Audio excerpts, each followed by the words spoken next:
welcome back to the Believe Fantasy Football Show. I'm Michael Fabiano, your friendly neighborhood fantasy analyst. Of course, my pal Tass is behind the virtual glass. What's going on, brother? Good weekend for our beloved Dallas Cowboys. Good weekend for us. Biggest loss of Bill Belichick's career as a head coach. Check that on the list. We'll take that. And just in general, some big booms this week in fantasy. I know it was a kind of a lackluster Monday night game, but Sunday was full of some fruitful performances from many guys. Speaking of Monday night, few things make me happier than when the Giants are awful. And the Giants are awful. And Brian Daboll's the next Eric Mangini, and that's my stance. And that may be because I just don't like the Giants being a Cowboys fan from the tri-state area. But we've got some issues, and we're going to talk about that today. We'll get through your waiver wire ads as well, some stock up, stock down players. But we've got issues at quarterback, Tass. Now remember, you got 4 teams on a bye this week, so keep that in mind. You won't have the Buccaneers, although I don't think we're playing Baker Mayfield, but the Buccaneers have a bye this week. Keep that in mind. And some other teams that are on a bye this week are, as I look up the list right now, I think it's the Browns, the Bolts, which would also be the Chargers, and the Seahawks. So the Seahawks go into the bye week feeling pretty good about themselves after beating up on the Giants on Monday night. So let's talk about 2 quarterbacks in particular, including one that played last night, Daniel Jones. Daniel Jones scored 8.8 points. He has now scored fewer than 9 points of 3 of 4 games. He was drafted to be a low QB1. He's been awful. Outside of one game against Arizona, where the Giants were getting killed, he's been terrible. Terrible. And they paid him all that money. They probably regret it at this point. Maybe they don't. I don't know. But you're 4 weeks in, and Daniel Jones is one of the worst quarterbacks in fantasy football based on where you drafted him. He's got the Dolphins coming up this week. Toss, 4 teams on a bye. What are we thinking? It could be a high-scoring game against Miami, but, I mean, Seattle's defense wasn't all that great either, and look what he did or didn't do. Yeah, I think you got to zag at this point. I think if it were a different scenario, like, look, it would have felt pretty desperate last week if you were playing Justin Fields against the Broncos, but it worked out, right? Because the matchup was really, really good. Yep. I know the Dolphins just got diced by the Bills, but the Dolphins are a good team, and they can kind of course correct on the defensive side. And they can do what needs to be done, because if they get up in this game early because they can score so quickly, and then Daniel Jones has to rely on his arm the rest of the game, okay, maybe you're looking at a game script that turns into a performance similar to the Arizona Cardinals game. Mm-hmm. But really, I think what he needs to be a successful fantasy QB is he needs that mixed rushing and passing attack throughout the game to get you 50 to 60 yards on the ground. Okay, nice baseline there. And then you have to have a couple of passing touchdowns, or he runs one in. Like, that's where Daniel Jones is going to get 15 to 20 points. And I just don't think him airing the ball out 40 plus times is how he gets to 20 plus points in fantasy. He also needs Saquon, because he's lousy without Saquon, and the offensive line is trash. Terrible. So I don't think Daniel Jones is going to turn it around, honestly. I don't think that's much of a surprise, because Daniel Jones hadn't really done anything before last year. He wasn't really a good quarterback from a fantasy perspective. He had some moments, but ultimately is not a guy you're starting every week. Last year, he was a top 10 quarterback, and everyone crowned him, and Brian Daboll's the next genius. And guess what? Things can change quickly. The bigger problem is in Cincinnati. Joe Burrow is awful. Now, I know he's got the calf injury, and that's the excuse. Well, Cincinnati, why don't you let him rest for a few weeks? Because you're losing with him. You're probably going to lose without him. At least get him some rest, and then to stretch run, maybe you can pull off a few wins in a row and get into playoff contention. I don't know. This guy's been dreadful. He's been dreadful. He's averaging single-digit points per game. He's averaging like 180 passing yards per game. He's terrible. It's awful.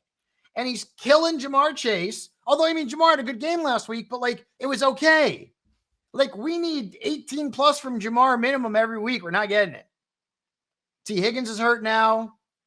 I mean, hell, I started Burrow last week because the Titans are so bad against the pass. He did nothing. And now you got the Cardinals this week. I'm not playing Joe Burrow if I can help it. And it sucks because in leagues where I drafted Joe Burrow, I didn't really draft a backup quarterback. I thought I was going to be okay, and I'm not. I will say this. The guy on the other side of that game, Joshua Dobbs, go look at his numbers. Joshua Dobbs is a journeyman that the Cardinals traded for late in the season. He's been a better fantasy quarterback than Dak Prescott, than Daniel Jones, than Deshaun Watson, than Joe Burrow, than Trevor Lawrence, and I'll keep going, but you guys get the point. And we're in the bye weeks right now, like I said. Joshua Dobbs, he can run with the ball at least. Yeah. He's not terrible as a passer. He's not Neil Lomax for those of you who know Cardinals history, but I mean, like, he's kind of putting better together than a lot of guys out there right now that you have as options, and he's on the waiver wire in a lot of leagues.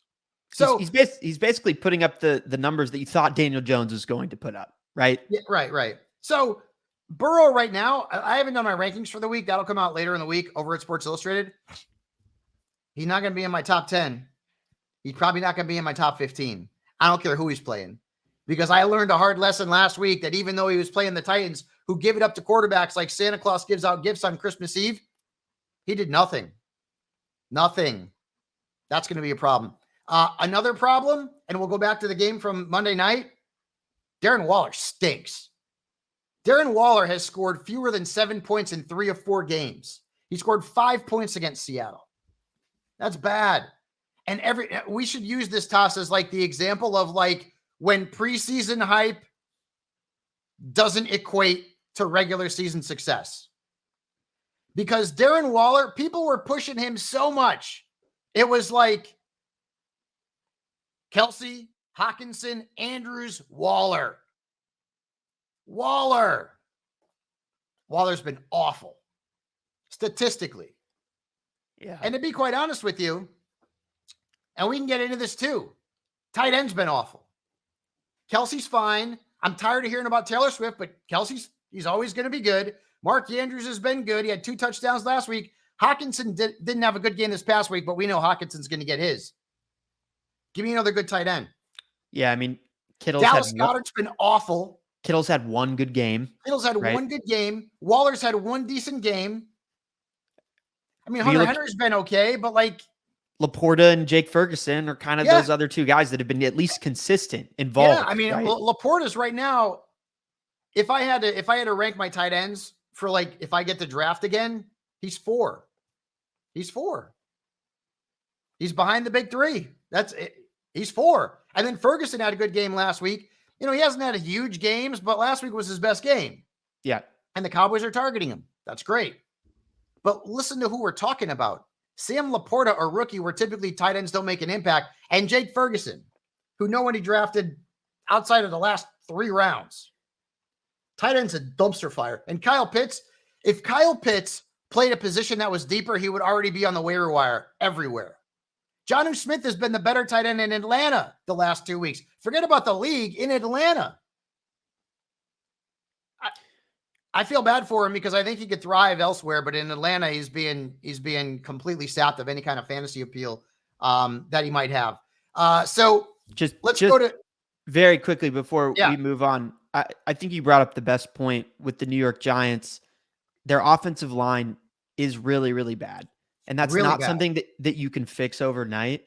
Yep. So even if you have Saquon coming back, we already talked about Daniel Jones, Darren Waller, like if there's a way where you can move off of these guys, Darren Waller's not going to have a good season because Daniel Jones doesn't have enough time to get him the ball. Saquon Barkley is not going to see the same holes that he saw last year because the offensive line isn't good enough. So I would limit my expectations of what he's going to be, even if he comes back healthy. We know how phenomenal of an athlete and player he is, but it doesn't matter if you can't get past, the line of scrimmage because there's 2 guys in the backfield. So I would sell on those guys. I know you're not necessarily selling high, but I would probably sell on them the rest of the season because I just don't project that offense is going to have any sort of success whatsoever. There's a lot of players I wish I could sell and get anything for right now. I'd give up Joe Burrow for about a ham sandwich right now. I mean, geez Louise. If you got a Cincinnati Bengals fan in your league, maybe ship him over there because I don't know if it's going to get better. And here's the problem too with Burrow, going back to that real quick before we go into the injuries and some of the players who could be returning this week. If Cincinnati is out of it down the stretch, why would they play Joe Burrow? And if Jake Browning is the Bengals quarterback down the stretch and into the fantasy postseason, Jamar Chase is going to kill you in the stat sheets. Something to think about. It's something to think about. Honestly, man, like if you could trade Jamar Chase and get value for him right now, you may want to think about it. Because the Bengals have one win. They're a bad team. They just got killed by the Titans. And the Titans, James Roday, I love you dearly, but they're not that great. So you may want to think on that. Injuries from last week. Matthew Stafford's got a hit. He's going to play this week, and I like the matchup against Philadelphia. Speaking of the Rams, we're going to talk about Cooper Kupp. T. Higgins has a rib fracture, could miss some time. Pick up Tyler Boyd. Mike Evans has got a hamstring injury. The Bucs are off this week, but keep that in mind. Javonte Williams injured his hip, and that stunk because Javonte was going to have a big game. And I love Javonte Williams. He was my start of the week at running back. I started him wherever I had him. He did nothing, and then he got hurt. And then Jaleel McLaughlin went off. Of course, he'll be a hot waiver wire ad. Kenny Pickett, Pat Freiermuth both got hurt. Look like they're both going to miss time. The Steelers are a dumpster fire. That's another team. You can't trust anybody on that team in fantasy. None. Najee's been awful, statistically awful. We'll get to that. Cooper Kupp. He's back to practice this week. He's supposed to practice this week per Sean McVay. Whether or not he plays against the Eagles, we don't know. If I could sell Puka Nacua wicked high right now, I would. Tutu Atwell, I don't know how much you're going to get for him, but maybe in a package deal. Because you can't convince me that Puka Nacua is going to continue this pace with Cooper Kupp back. He's not. Stafford's got tunnel vision. And right now his tunnel vision is towards Puka. And when his guy Kupp comes back, it's going to switch right over back to Cooper. So just keep that in mind. Puka Nacua has been a really good story. He's on pace to break records. He's been that good. He's on pace to break records. The guy's got 39 catches and 501 yards in 4 games. Demolish records. Not even just break records. Like, yeah. He's on pace for 166 catches. Do you not think he'll have a successful season even if Kupp comes back? Not to say he's going to be on the same trajectory. It just will look different. Blow. It's not a death blow. But when Kupp comes back, you're telling me Puka Nacua is going to see this many targets and catch this many? Guy's averaging like 10 catches a game. That's probably going to drop down to like 5. It's Cooper Kupp, man. If he stays healthy, which is a big if, he's going to put the numbers up. He will. But it's good for Stafford. Hell, Stafford, I mean, he hadn't really done anything in fantasy so far, but think about it. All of a sudden, the Rams, you got Kupp, you got Nacua, and you got Tutu Atwell. Holy cow, there's something good there. And you got Higbee. And you got Kyren Williams in the backfield. Hello, McFly, McVay. That's pretty good. It's pretty good. Anyways, so Kupp, keep tabs on his status. And then Jonathan Taylor. I don't know what's going on right now with Jonathan Taylor in terms of like the off-field stuff. But Shane Steichen came out and said that he's excited to get back with his teammates. Okay, I'm excited too. Hey, Jonathan, we need you. In fantasy, we need you, bro. Running back's a dumpster fire right now. Thank God Kamara came back. 13 catches for 33 yards. Really? Don't care. Love it. PPR. Giddy up. I'm in. And if Derek Carr is going to check down to Alvin Kamara the rest of the season, thank God. Because that's where Kamara is going to win you some fantasy leagues. And he was a declining player coming into the season. And maybe that will continue ultimately. But the first game back, pretty good. Anyways, back to Jonathan Taylor. I don't know what's going on behind the scenes. I don't know if the Colts are looking to trade him. I have no idea. I'm not Adam Schefter or Ian Rappaport or Jay Glazer. I don't know. But if he comes back this week, I'm starting him. I hate the matchup against Tennessee, but I'm starting him. And Zach Moss goes back into the background. Not playable if Jonathan Taylor comes back. Now, maybe they ease Taylor back in and it's a committee. I don't know. I don't know what the health of the ankle is. I'm guessing it's fine. We could use Jonathan Taylor's help in fantasy for sure. So if he comes back, you're playing him. Even if they say, well, he could see a snap count. There's 4 teams off this week, and there are no good running backs on the waiver wire outside of maybe Jaleel McLaughlin, and he's got the Jets this week. So I don't know. There's not much out there, folks. So Jonathan Taylor comes back. If he's going to play this week, you're probably going to play him. Let's get to the stock watch. And this week I did the first month of the season rather than just week 4. So you know the names. And there's a couple of Rams on here. Puka Nacua, who's been awesome. Again, 39 catches, 501 yards. The guy every week is putting up bonkers numbers. His teammate Kyren Williams has come out of literally nowhere. Nowhere. We all thought it was Cam Akers. We were wrong. Should have known better. Williams is a top 3 running back right now. It's crazy. And he's getting massive volume, and he's playing all the snaps. He got the Eagles this week. I don't care. I'm playing him. He's a must start now. Kyren Williams, Tass, is a must start after 4 weeks. Kyren freaking Williams. What do I say about the NFL? It's predictable only in its unpredictability. It is what it is. Anthony Richardson has been great. You know, he got hurt in that game against Houston. He had like 18 points in like a quarter. He's been better than advertised. And he's a must start now every week. And the good thing now is that, like, say that you drafted like a high-end quarterback and Richardson, you could trade that other quarterback and keep Richardson or vice versa. And I've already done it. You've done it? I've already done it. I drafted Josh Allen, and I was what did you get in the trade? I got Josh Jacobs and Brandon Ayuk. For Allen or Richardson? For Allen and McKinnon and Jordan Addison. Yeah, so, and look, this last week I was the highest points in the league. Jacobs and Ayuk had good games. It was a 7-point gap between Richardson and Allen. Of course, for a little bit, because some of those points came late in the game, I was kicking myself because Allen was going nuclear. But Jacobs and Ayuk were fantastic. I knew that, the Jacobs, the volume was there, and I needed running back help.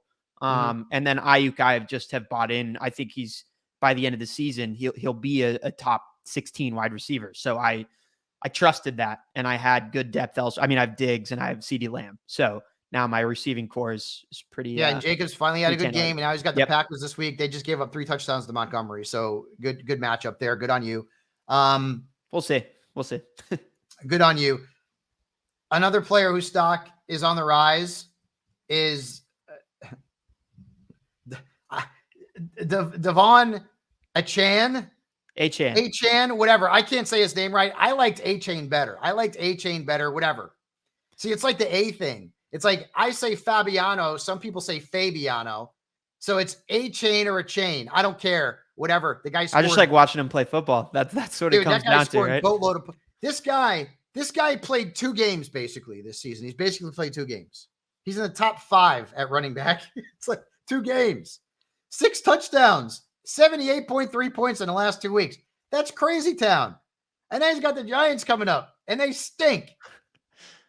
So, like, holy cow. Devon Achane. Is it A-Chain or a chain?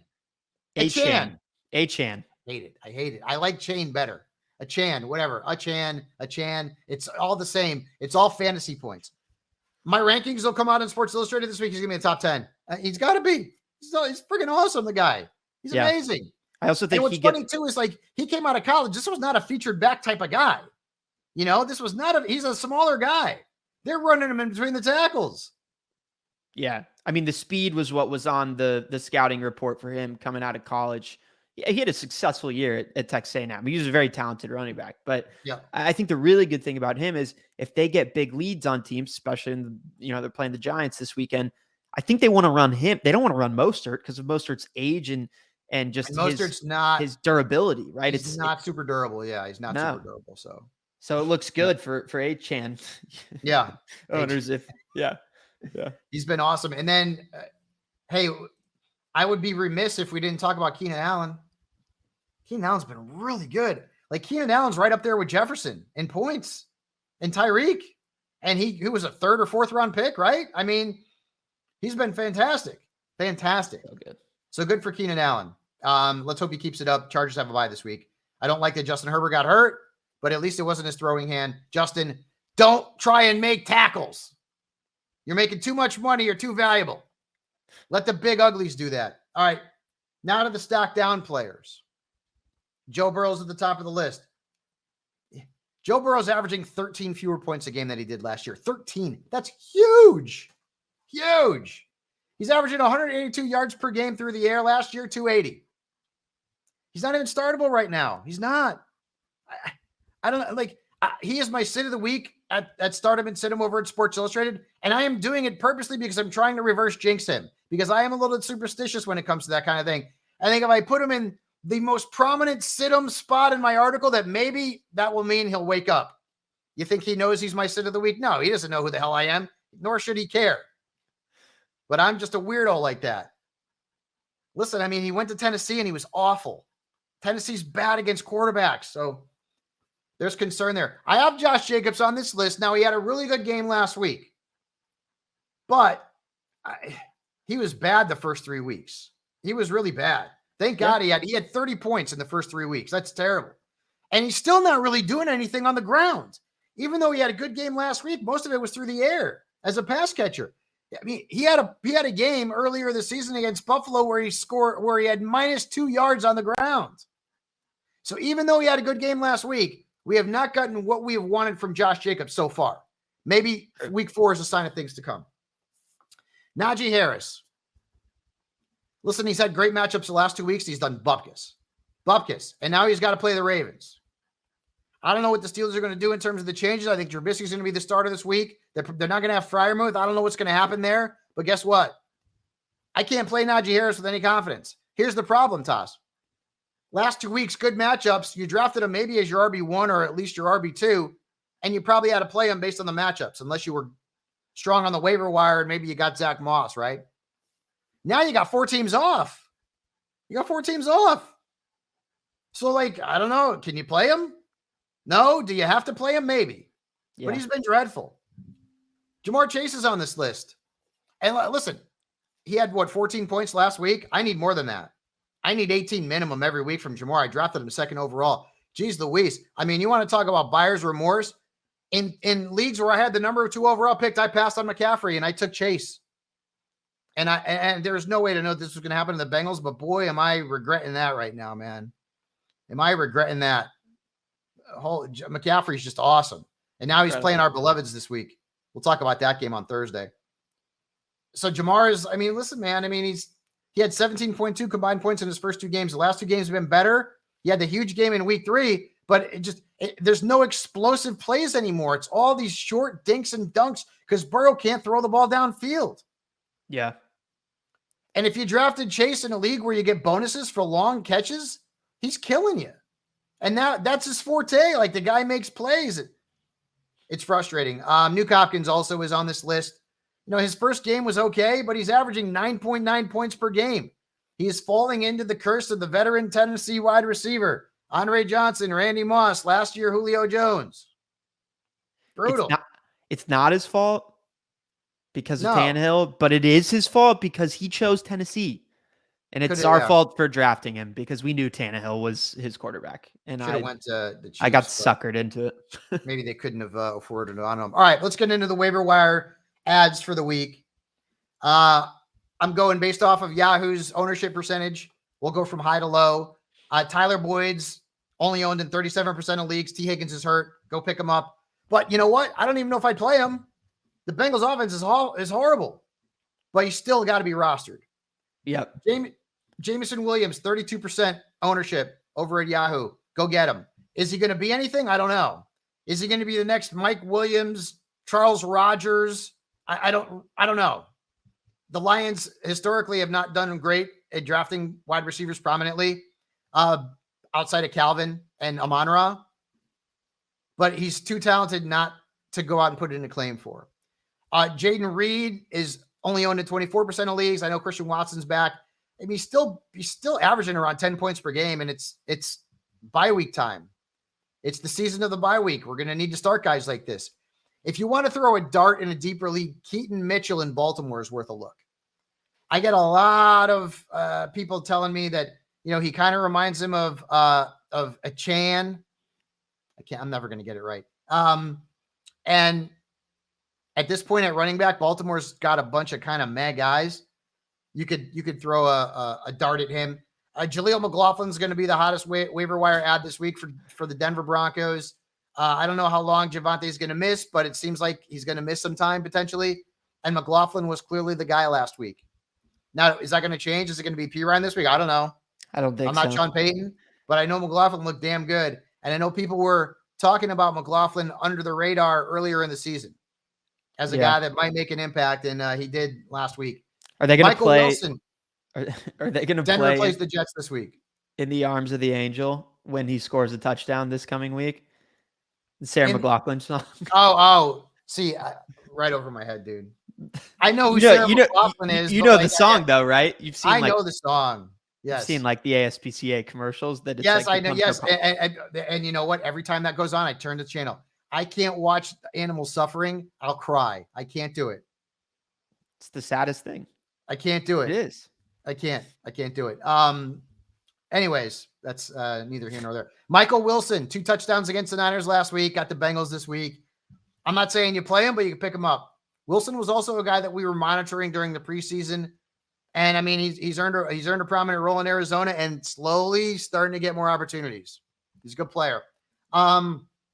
If you're desperate in a super flex league, Mitchell Trubisky. That's desperate. That's really desperate. Yeah, I know, but Tass, I mean, like, what happens if Pickett was your QB2? And listen, I'll eat S for that. I liked Pickett. I thought Pickett would break out this year. And the Steelers' offense is broken. Matt Canada's getting promoted. I don't know how the hell that's happening. The Steelers' offense has been terrible since Roethlisberger left. And I liked Pickett. Maybe it's the system. I don't know. Now he's hurt. But I mean, like, do I love Trubisky? No. How can you? But if Pickett was your QB2 in a super flex league, like, you got to go get him. Yeah, hopefully you picked up. Listen, man, people CJ Stroud or whoever. People were playing Dorian Thompson-Robinson last week. Yeah, that's in super flex leagues, and he was awful. I played against him, and I was very happy. He was terrible. Very happy about that. Desperate. I just think no Deontay Johnson, no Freiermuth, an ineffective running game. It's listen, bleak. You're preaching to the choir. It's desperate. Desperate people. Desperate times call for desperate measures. Terrace Marshall had a good game last week. 9 catches. The yardage wasn't great, but maybe he can start to etch out a bigger role in that offense. In Carolina, they've got Detroit this week. I've got Jonnu Smith on the list. Jonnu Smith in the listen to these numbers. 14 targets, 24.2 fantasy points for Jonnu Smith in the last 2 weeks. Kyle Pitts, 13 targets, 17.6 points. Jonnu Smith has been the better fantasy tight end in Atlanta the last 2 weeks. Now, can I play him? I don't know. But I mean, geez Louise. They're utilizing him now, man. They're utilizing him. It's crazy town, but they're using him. And remember, Arthur Smith knows Jonnu from their time together in Tennessee when Arthur was the OC. And more importantly, from what I watch, Desmond Ridder locks onto him quicker. Because a lot of times what they're using Pitts for is just, it's to deceive the defense, right? And then Jonnu Smith is the guy that actually is the route that Ridder kind of locks on to. I mean, it's not hard to read Ridder's tendency even from the couch because he does the same He's not thing. Good. He's not good. I was hoping that the Falcons would get Ridder of Desmond and hit him with the Heineke, but it didn't happen. You like that? Yeah, I love that. And I wish they had done it. I can't believe they didn't. I wish that. Taylor Heineke's a better quarterback than Desmond Ridder. And if Arthur Smith wants to keep his job, now they've got Houston this week, and CJ Stroud is playing awesome. And that defense is on a tear. He doesn't have an interception, and he's throwing the ball a ton. If I'm Carolina, I'm looking at Stroud and Anthony Richardson and thinking, shoot, did we make a mistake? I don't know. If I gave truth serum to Carolina's front office and said, hey, who would you draft today? I don't think it would be Bryce Young. And I'm just saying. Anyways, CJ Stroud's been awesome. Yeah. So and honestly, I didn't think he would do anything. Rookie quarterbacks who can't run typically don't make an immediate impact. They don't. He doesn't run. He's making an immediate impact. Good for him. And Houston's offense, like, think about how we were projecting the Texans going into the season. Dameon Pierce will be okay. He's an RB2. Maybe Dalton Schultz will be the security blanket for Stroud because he's a rookie. You know, we like Nico Collins as a late round flyer, but who knows? It's a rookie quarterback. Nico's been awesome. Tank Dell's had a couple of good games. Stroud's been great outside of week 1. I mean, Pierce hasn't been great. The last 2 games have been better. I don't love the matchup against Atlanta. Atlanta's sneaky good against the run. They've given up the second fewest points to running back so far this season. But Houston, think about the teams right now, Tass, that like we're looking at every week and we're like, I don't know who to play. Okay? I'll give you some examples. Giants. I don't know who to play off that team. Saquon Barkley. Saquon, okay. That's it. Once he gets healthy. Waller, because I have to. No, you don't. Right? No, you don't. Well, if he's my guy, I kind of have to. I mean, what am I going to do? If he's my guy, what do I do? Kincaid off the wire? I don't know. Anything else? I don't know. I mean, unless you could find somebody off the waiver wire, I really don't know, what else to do. And plus, you're kind of like, oh, I don't want to miss the big game from Waller. Sure. I don't know. But anyways, think about the teams that like we don't know who we can play off of that roster. Giants come to mind. Patriots. I mean, I know you're playing Stevenson, but I mean, like, Hunter Henry's been okay. Their wide receivers are not great. Mac Jones isn't great. I mean, Jets. Breece Hall's been awful. Garrett Wilson's been okay, and I think Garrett Wilson's going to be fine. Just the ceiling's not going to be there we thought it was going to be. But like the Jets, I don't know how to play from the Jets. They don't have much. I think it's just Wilson. And Breece Hall's got Denver this week, though. That's a great matchup. But right now, yes, it's only Wilson. The Houston Texans, I can play CJ Stroud. I can play Pierce. I can play Nico, and I can play Dell when the matchup's right. And at times I can play Schultz. And guess what? I can play their defense too. Yeah. You don't think the Texans defense is going to be in play this week against Desmond Ridder? Should be. Like I said, folks, the only thing predictable about the NFL is its unpredictability. And on that, I've got one question we'll answer here, and then we'll head out because I know we're running a little long. Justin Phillips 4WZ. Week 5 is here. My RB1 is Ken Walker. He has a bye. My RB options are Najee Harris, Chuba Hubbard, and Kenneth Gainwell. I just made a waiver claim for McLaughlin. Go ahead. You want to do your joke? In the arms of the angel. Yeah. Who should I start? Well, I wanted you to sing it. That's what I thought you were. I know. I'm not singing that. No, I'm not singing that. Unless I lose a bet, I'm not singing. Okay. So if you did get Jaleel and Javante's out, which we think he's going to be, I'm probably starting McLaughlin and Najee. I mean, like I can't play now. If Miles Sanders is got injury issues, he's dealing with the groin. Maybe you could play Hubbard, but the matchup's not even good. The Lions are tough on running backs this year, and Ken Gainwell's losing burn to Swift. I don't know that I can. I'm sorry, I got to go Harrison. If you got McLaughlin, I play McLaughlin. So that's hopefully that gives you a little help, Justin. Anyways. We will be back on Thursday. Remember, we'll do the Thursday night preview. We've got a huge matchup. Bears and Commanders. Although, the Broncos-Bears game was an S show. 2 yucky teams, and we had a lot of fantasy points. Good. I think Commanders-Bears is going to be some fantasy points in that game. Yeah. So it might not be horrible. Maybe. McLaurin had a good game this past week. What did I say last week? McLaurin owns the Eagles. I don't know why he owns the Eagles. He's had one bad game against them in his career. That's it. And the first score that he had, did you see how he did that one? Fumble recovery. Yeah, hell, take it. Yeah. We'll take it. I mean, you get the points. Yeah. Bears and Commanders. I mean, listen, man, there could be some fantasy love going on in that game. So we'll talk about that. We'll talk about your starts and sits, and we'll talk Cowboys-Niners. And I am going to be extremely pessimistic because I don't want to be disappointed. I'm excited for the game. I think it's going to be a great game. We'll talk about it on Thursday, Cowboys fans. I'm always pessimistic with the Cowboys nowadays because I don't want to have my heart broken. It's a defense mechanism on my part as it pertains to football. Anyways, have a great afternoon, a great evening, and we will talk to you guys on Thursday on the Believe Fantasy Football Show for Fabs and Tass. We'll see you later in the week. Take care.